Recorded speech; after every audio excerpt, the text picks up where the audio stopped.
Bienvenue dans cette petite vidéo où je vais vous présenter ce petit manuel d'aquarelle de peinture à l'eau qui a été écrit par l'artiste Maupan. Donc j'ai vu qu'il avait fait a priori une petite série en fait d'autres livres dans cette série-là. Et donc je remercie mon amie Nathalie qui m'a procuré celui-ci sur la peinture à l'eau. Donc voilà, c'est vraiment trop chouette. Et donc le livre date de 1956, si je ne dis pas, voilà, si je dis pas de bêtises.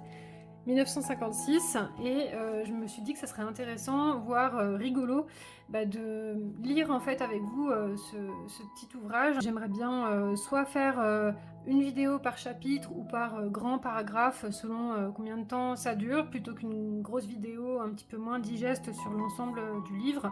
Voilà, le but c'est de rigoler un petit peu et pourquoi pas de glaner quelques conseils pour notre pratique à l'aquarelle, des conseils qu'on voit plus trop aujourd'hui mais qui peuvent éventuellement être intéressants.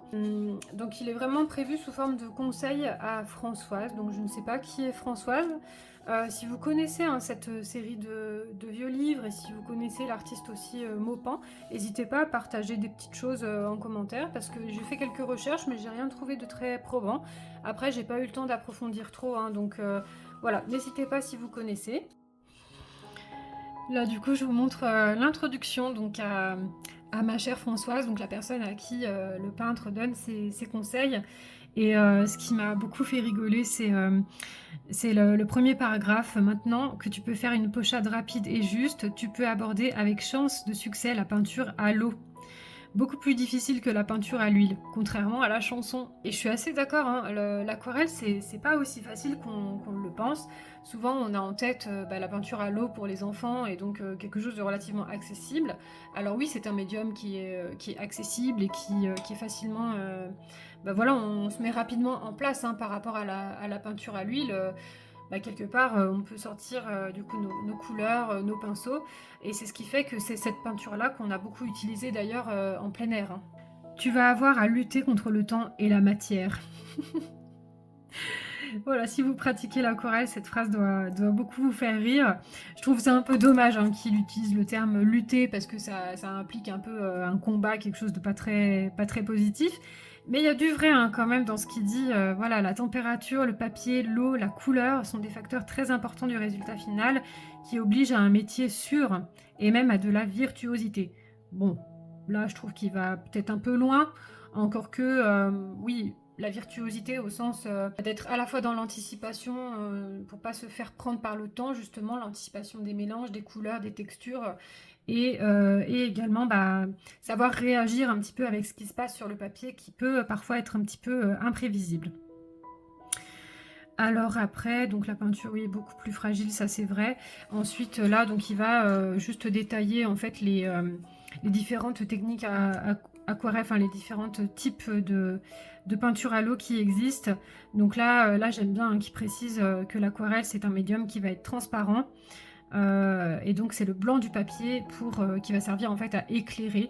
Ça c'est la particularité de l'aquarelle qui est vraiment notée ici d'emblée dans l'introduction de ce petit livre. Donc c'est intéressant et il le met en opposition aux médiums ici qui sont opaques et qui emploient le blanc. Donc blanc opaque qui va permettre d'éclaircir les couleurs et même de les recouvrir.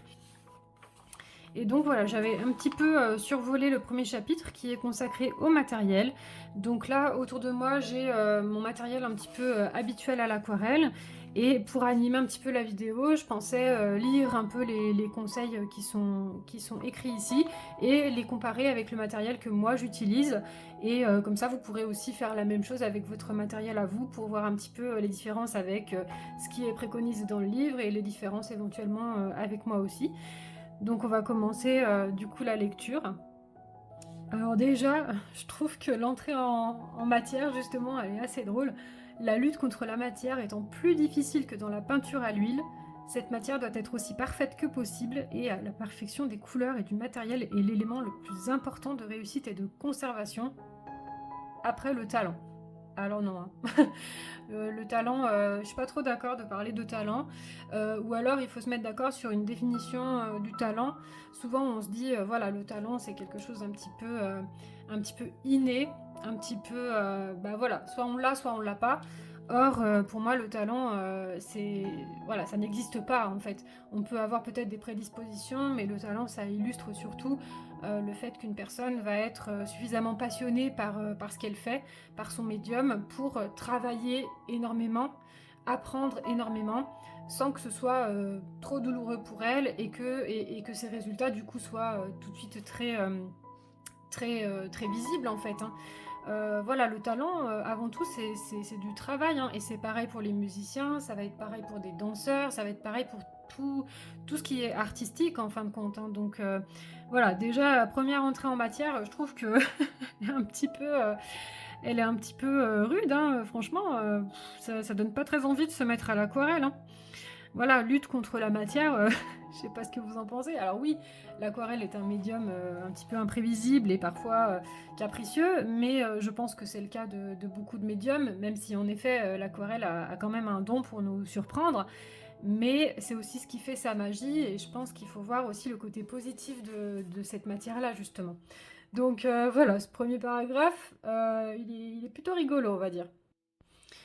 Alors, les premiers conseils, du coup, vraiment plus matériels, ils commencent par l'atelier, hein, dans ce livre, et je trouve ça judicieux. Je vois directement qu'il propose d'utiliser une planche à dessin ou alors une plaque de verre. Donc ça, c'est typiquement, on l'utilise encore, hein, de mettre notre papier sur des plaques comme ça. Et là, en fait, il commence par la technique finalement du mouillé sur mouillé, hein. Donc une plaque de verre épais sur laquelle le papier est étendu mouillé. Ça, c'est quelque chose qu'on fait aussi sur du plexiglas. Là, on voit quand même que sa technique de prédilection, ça va être le mouillé sur mouillé. Donc c'est une très très belle technique à l'aquarelle, hein, vraiment. Là-dessus, ouais, je pense que c'est d'ailleurs la technique aquarelle qui est la plus spécifique de ce médium. Et je trouve ça intéressant qu'il commence par celle-ci. Et donc là, le papier est tenu par un cache aluminium, lui-même tenu par des pinces dites anglaises. Donc là, je ne connais pas cette technique du cache en aluminium. J'imagine que c'est vraiment pour empêcher le papier de gondoler, ainsi que les pinces, hein, voilà, pour bien tenir le papier en place. Moi, les pinces à dessin que j'utilise le plus souvent, ça va être celle-ci, ou à la rigueur, voilà, celle-ci, que je trouve, elles abîment un petit peu le papier, celle-ci, mais voilà, les pinces comme ça, je ne sais pas si c'est ça, les pinces anglaises, hein, je me renseignerai. Mais en tout cas, ça c'est pareil, des pinces, on en utilise encore aujourd'hui. Et après, donc il part sur l'option du papier sec et retenu par un cache en carton. Nous, en fait, c'est ce qu'on va faire ici avec le scotch de peintre finalement. Donc voilà, dans tous les cas, on a la notion de support et de fixation du papier dessus. En effet, l'aquarelle, elle a ses spécificités d'être un petit peu en contrariété avec le papier. Le papier de base, ça n'est pas fait pour être en contact avec l'eau, hein. Donc c'est vrai qu'avec l'aquarelle, on défie un petit peu les éléments de ce point de vue-là. Pour continuer avec le matériel, qu'est-ce qu'il nous recommande d'autre? La plaque de verre se recommande surtout pour l'aquarelle car elle permet de voir à tout moment la transparence des tons, qui est le principe même de cette peinture. Alors là, je pense que peut-être il parle d'une palette. Là, je comprends pas trop, hein, pourquoi la plaque de verre. Est-ce qu'il parle de la plaque de verre ici pour plaquer le papier, ou est-ce que il parle de la palette? Là, je trouve ça bizarre. Transparence des tons, ou alors en regardant à travers, peut-être en regardant, du coup en retournant la plaque et en regardant le papier depuis le verso, est-ce qu'il arrive à voir des choses comme ça? Là, je crois que je comprends pas trop cette phrase, hein. N'hésitez pas, vous, si vous avez perçu ce qu'il voulait dire par cette phrase, mais là, comme ça, moi, je ne vois pas. Mais donc ensuite, il préconise de prendre une éponge fine. Alors, est-ce que c'est pour essuyer le pinceau ou est-ce que c'est pour créer des effets à l'aquarelle? Là, je dirais plutôt pour essuyer le pinceau. Moi, j'utilise plutôt un chiffon. Je sais que beaucoup utilisent des chiffons ou bien du papier sopalin, mais qui certainement n'existait pas à l'époque ou peut-être n'était pas très répandu. Le chiffon, je trouve que c'est voilà, chiffon en coton, c'est l'idéal. Une éponge fine, pour moi, elle va rapidement quand même se gorger d'eau, donc à voir. Une boîte de lait en poudre écrémée. Alors, pourquoi est-ce qu'il utilise une boîte de lait en poudre écrémée? C'est quand même précis, hein. Bizarre, bizarre. Un godet à eau, un lave-pinceau, des chiffons propres. Ah, si, il les utilise ici, les chiffons. Bon, alors l'éponge fine et la boîte de lait en poudre écrémée, là comme ça je vois pas à quoi ça pourrait servir. Mais le godet à eau et un lave-pinceau, voilà, là on voit qu'ils distinguent les deux gobelets, hein. Alors certaines personnes vont peindre uniquement avec un seul gobelet d'eau qui va leur servir à la fois donc à récupérer de l'eau pour mouiller les pigments et pour créer les mélanges à l'aquarelle. Et ça va être le même pot qui va servir aussi à rincer les pinceaux. Quelquefois on dit que c'est bien d'avoir les deux différenciés de façon à avoir toujours de l'eau claire, de l'eau propre et de ne pas avoir de l'eau salie lorsqu'on veut par exemple mouiller d'abord le papier pour obtenir une zone bien propre et mouillée et mettre des pigments bien purs. Moi ça me dérange pas trop d'utiliser un seul bocal d'eau, ça dépend. Parfois j'en utilise deux, parfois j'en utilise un seul. Là, c'est vraiment, je pense, à l'appréciation de chacun, mais lui, en tout cas, il les distingue bien, hein, vraiment, il les appelle même pas pareil. C'est godet à eau et lave-pinceau. Donc là, pour lui, c'est très précis.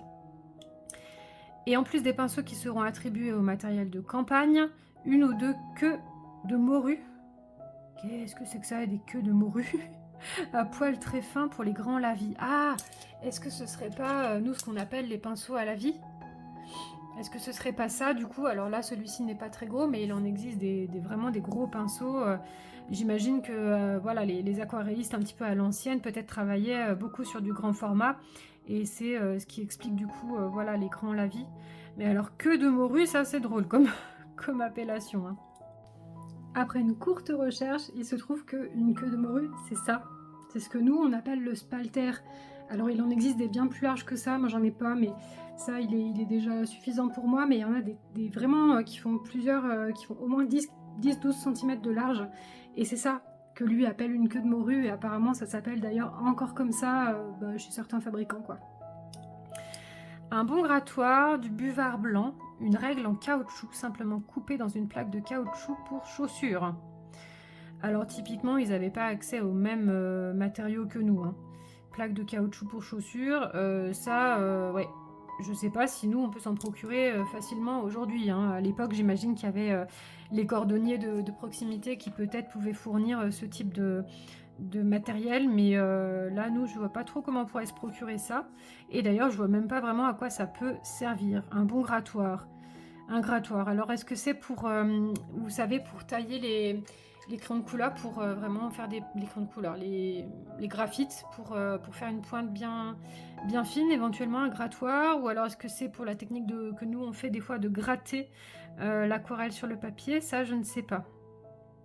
Le buvard blanc, pareil, je vois pas trop à quoi ça pourrait servir. Et puis la règle en caoutchouc, hormis pour aider à tracer des lignes droites, une règle, je vois pas tellement, parce que là, ça a pas l'air d'être pour mesurer. Donc là, c'est bizarre.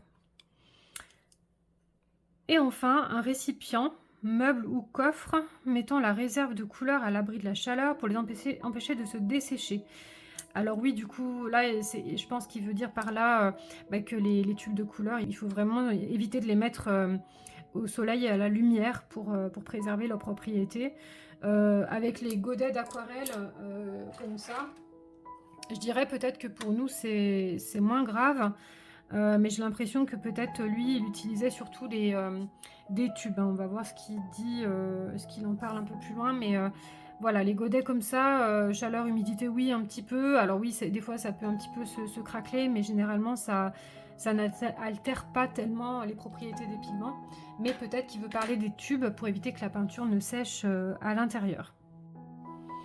Alors, on va passer à la partie sur le matériel pour le plein air. Alors, je suis hyper curieuse de voir ce qu'il utilise parce que moi, j'adore la peinture de plein air. Par contre, voilà, j'ai pas lu en détail comme ça, mais de ce que j'aperçois, je sens qu'on va pas du tout avoir le même matériel pour le plein air. Donc là, ça va être très très drôle.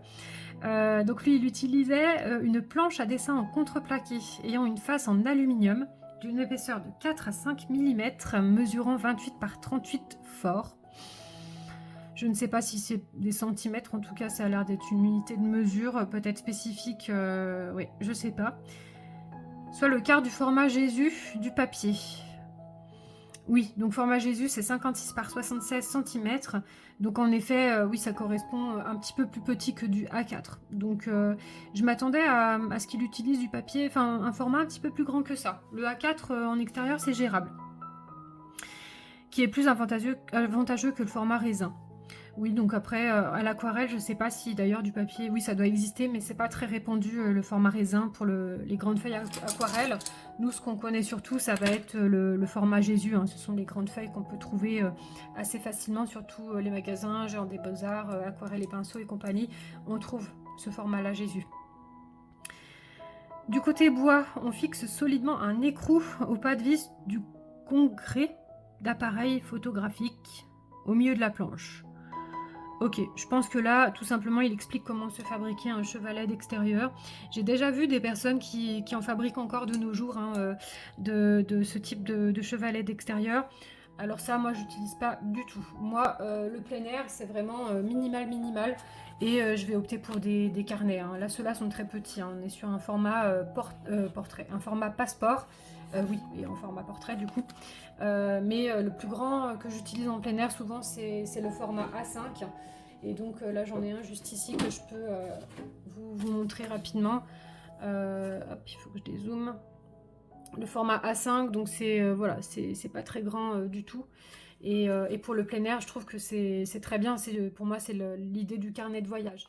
Après, voilà, si on veut effectivement simplement faire des peintures, des sujets isolés et qui ne soient pas un carnet de croquis, un carnet de voyage, le format un petit peu plus grand et le chevalet peuvent être intéressants. Ensuite, qu'est-ce qu'il nous dit? Oui, donc là, quand je disais un écrou fixé au pas de vis, etc. Donc ça, aujourd'hui, il y a encore des gens hein, qui utilisent les appareils photo. Donc à l'époque, c'était pas les appareils photo numériques. Hein, mais je crois que ça n'a pas beaucoup changé, hein, ces écrous qu'on fixe pour les pieds photo. À l'époque, ça existait déjà, mine de rien. Et il y a des personnes comme ça qui vont bricoler une plaque et fixer ça sur un trépied photo. Je pense qu'il fait référence à ça, même si honnêtement c'est un petit peu pas, enfin c'est pas très précis comme il l'explique, mais c'est comme ça que je le comprends. Le côté aluminium destiné à recevoir le papier est à lui conserver son degré. Oula, la tournure de phrase est bizarre. Le côté aluminium destiné à recevoir le papier est à lui conserver son degré d'humidité, gagnera à être quadrillé au crayon litho, par exemple, pour pouvoir placer facilement des feuilles de papier moins grandes que la planchette. Bon, je comprends pas. Là, je vous avouerai, là, je comprends pas. Alors peut-être que le papier, la matière aluminium du coup va permettre de conserver l'humidité de papier, donc peut-être qu'il travaillait en mouillé sur mouillé aussi en extérieur. Et donc l'aluminium peut-être permettait, s'il y avait un peu trop de chaleur ou de vent, allait permettre en fait par condensation, si je peux dire, de garder de l'humidité du papier peut-être. Et par contre le côté du quadrillage au crayon là, je sais pas. Est-ce que c'est par rapport à la technique du quadrillage en dessin pour reporter en dessin un dessin, je ne sais pas. Ouais, pour pouvoir placer plus facilement les feuilles de papier moins grandes que la planche. Ah, ou alors est-ce que c'est un quadrillage? Oui, non, un quadrillage au crayon. C'est peut-être pour positionner correctement la feuille. Peut-être qu'ils mettaient des repères comme ça, un quadrillage au crayon pour positionner la feuille, je ne sais pas. Bon. Un jeu de cache en carton mince et solide, imperméable si possible, ayant les mêmes dimensions extérieures que la planchette, réservera une marge blanche au papier en le maintenant solidement fixé sur la planchette avec des pinces dites anglaises à bride mobile. Bon, je pense que ça, c'est comme il expliquait pour le matériel d'atelier. Hein. Ça a l'air d'être ça, avec un cadre en carton et ces fameuses pinces. Et donc peut-être que les pinces anglaises à bride mobile, est-ce que justement ça serait pas ça, les brides mobiles? Je vais me renseigner aussi sur cette histoire de pince anglaise, ça m'intéresse. Voilà, contrairement à des brides fixes, comme ici, ça serait peut-être des brides fixes du coup, puisqu'on ne peut pas les replier. Ça doit peut-être être ça. Mais donc là, voilà, on voit qu'il utilise un matériel quand même assez similaire à son matériel d'atelier ici, pardon. Donc c'est quand même du matériel volumineux et assez encombrant. Hein. Voilà, et ensuite, ah, voilà, il parle du pied photo en bois léger ou en tube de cuivre. Donc oui, c'est par rapport à la plaque juste avant sur laquelle il va venir, je pense, visser du coup son petit bricolage. Dans le genre de ceux employés pour les petites caméras munies d'une articulation solide en métal. Voilà, oui, pour incliner du coup le plan de travail. Ça, c'est intéressant. Hein, ça, il y a encore beaucoup de personnes qui travaillent comme ça. Hein. Donc en métal dur, rejeter l'aluminium, bah, je pense que l'aluminium a tendance à se plier, hein. Je pense qu'il faut un métal quand même assez robuste parce qu'en effet, si on l'incline dans tous les sens pour la durabilité du matériel, je pense qu'il a raison pour ça, hein. Qui se vissera d'un côté sur le boulon du pied et de l'autre sur l'écrou de la planchette, c'est ça. Formera avec la planchette un chevalet table solide et stable qui permettra toutes les inclinaisons voulues de la planchette et un transport facile. Bon, un transport facile. Moi, c'est pas tellement ma notion du transport facile, hein. Pour moi, le transport facile, c'est de mettre tout ça dans un sac à dos, voire dans ma poche, hein, vraiment. Voilà, moi, dès qu'il faudrait se trimballer des planches et des machins pour emmener en randonnée, notamment, voilà, pour moi, c'est pas du tout ma philosophie du plein air. Mais voilà, encore une fois, lui, il travaille sur des formats un petit peu plus grands, des formats uniques. Moi, je suis plus dans la philosophie du carnet de croquis, donc ça s'explique. Ensuite, il utilise un bidon en aluminium ou en matière plastique à très large colle d'une contenance d'au moins un quart de litre, servira au transport de l'eau comme godet pour l'employé. Là, rien que l'idée de prendre un bidon, alors pour moi, je transporte de l'eau. Alors c'est simple, hein. D'ailleurs, en plein air, très souvent, moi, l'eau, voilà. Je sais qu'il y en a qui vont crier au scandale, mais moi, j'utilise ça. Voilà. Ma petite réserve d'eau, elle est ici. Et à la rigueur, si j'utilise des pinceaux classiques comme ça, je vais utiliser la même eau que l'eau que je prends pour boire, hein, dans ma gourde. Alors après, je ne rebois pas l'eau souillée, on s'entend. Mais voilà, moi j'essaie de faire d'une pierre deux coups et de ne pas me surcharger. Là, clairement, ça ne lui faisait pas peur de prendre un bidon supplémentaire, hein. Bon, un quart de litre, c'est pas énorme, hein. C'est pas énorme, mais dans l'idée, bah, c'est quand même, il parle d'un bidon, hein. C'est pas, voilà, peut-être que lui il prenait de l'eau en plus aussi pour boire, hein. Donc ça fait beaucoup d'eau à porter quand on est dans la démarche rando. Voilà, c'est un peu trop. Enfin, pour moi, ouais, je suis très minimaliste, hein, au niveau de mon matériel. Ensuite, il utilisait un autre récipient en forme de timbale qui servira de godet quand on aura besoin d'un godet pour l'eau à colorer et d'un autre pour laver les pinceaux. Pareil que pour le matériel d'atelier, hein, il utilisait deux godets qui différenciaient bien les deux, hein. J'aime bien le terme de godet pour l'eau à colorer. Voilà, donc ça c'est l'eau qui est utilisée quand on dit des fois à l'aquarelle on peint avec l'eau. Je pense que c'est typiquement à ça qui fait référence. Et un autre pour laver les pinceaux, bah, c'est celui où clac clac clac, plouf plouf, on vient rincer les pinceaux. Donc voilà, intéressant cette notion là de l'eau à colorer. Les agrafes solides pourront permettre l'accrochage de ces récipients aux brides mobiles des pinces tenant le papier. Voilà, je pensais à ce petit objet là aussi qui peut hop là, du coup, se clipser aussi sur une plaque. Enfin, se clipser, oui, c'est ça. Vous pouvez le mettre comme ça. Et du coup, vous pouvez avoir de l'eau propre, de l'eau sale. Donc, c'est petit, hein, si vous comparez avec mon pinceau. C'est très petit, mais n'empêche, vous avez la possibilité d'avoir de l'eau propre d'un côté et le petit rince-pinceau de l'autre. Donc, je suis pas sûre qu'il faisait référence à ça, mais ça m'a fait penser à cet objet-là. Alors après, là, il va parler des boîtes pour ranger du coup les pinceaux et les couleurs ainsi que la palette. Boîte en métal ou en bois, oui, ce sont des matériaux. Nous, on a beaucoup de choses en plastique aujourd'hui, mais effectivement, le métal ou le bois mince, c'est certainement ce qui était le plus pratique pour le transport, hein, à contrario d'une boîte ou d'une quelque chose en matière en céramique pour la palette notamment. Je pense que c'est des matériaux qui étaient plus légers et résistants pour être transportés. On vend des boîtes en métal dont la palette repliée en deux sert de couvercle. Elles sont légères et pratiques, j'en ai une depuis 40 ans, ce qui prouve leur solidité. Et bah écoutez, a priori c'est toujours ce qu'on a là, hein. Quand il dit boîte en métal dont la palette repliée en deux sert de couvercle, ça a l'air d'être ça, hein. Tac. Je pense que, bon, peut-être que le design a un petit peu évolué depuis, mais on est toujours un petit peu sur ce principe en tout cas, et c'est toujours du métal. Donc intéressant de voir ça. Quant à la palette, son choix doit être minutieux, ça je suis d'accord. C'est important de choisir une palette qui nous correspond. Alors après, j'imagine qu'il va donner ses critères à lui, mais là, ce que j'ai envie de dire, c'est que le choix minutieux de la palette, c'est pour soi, hein. C'est pas en fonction de qu'est-ce qu'utilise un tel. Vraiment, c'est pour soi. Alors, pour lui, elle doit être en métal verni ou laqué. Ouais, c'est un petit peu ce que j'ai là aussi. Avoir une douzaine de cases pour la couleur et 2 ou 3 bacs pour les lavis. Oui, bah voilà. Ouais, je pense que c'est typiquement ça. Hop, le petit bac pour les lavis, donc préparer des jus. Hein. Je pense que quand il dit les lavis, il veut sûrement parler des jus d'aquarelle. Et après, 12 couleurs, 24, 36, 48, ça, voilà, ça pour moi, ça n'a pas vraiment d'importance, hormis éventuellement le poids qu'on est prêt à porter. Mais voilà, là, c'est quand même ça. Elle doit se fermer en se pliant en deux, avec un volet fermant le trou du pouce. C'est pas vraiment un trou, mais je pense qu'il veut parler de ça. Cet accessoire-là qui permet du coup de tenir la palette. Est-ce que je vais réussir à vous montrer? Voilà, je pense qu'il veut faire référence à ça.